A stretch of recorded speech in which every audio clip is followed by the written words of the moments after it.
Horizon d'investissement, suite. Il existe plusieurs types d'investisseurs, chacun avec son propre horizon d'investissement.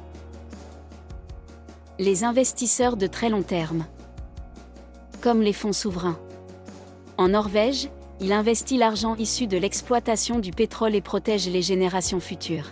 Il y a aussi les familles industrielles, exemple, Bouygues, Dassault, qui gèrent leur fortune dans des sociétés appelées family office. Leur horizon est au-delà d'une génération. Les investisseurs de moyen et long terme. Comme les investisseurs dits institutionnels, les assurances, les banques, les mutuelles. Ils ont un horizon compris entre 5 et 25 ans.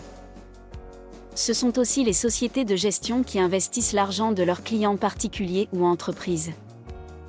Les investisseurs de court terme. On les trouve généralement dans les salles de marché des banques, on les appelle arbitragistes. Certains d'entre eux ne font que des opérations boursières à l'intérieur de la journée. Il y a aussi le trading haute fréquence qui, à l'aide d'algorithmes mathématiques, passe des ordres boursiers en millisecondes. Les thèmes qui intéressent les investisseurs de très long terme sont le réchauffement climatique, l'endettement des États, la démographie. Les thèmes qui intéressent les investisseurs de moyen et long terme sont la macroéconomie, la microéconomie, la géopolitique.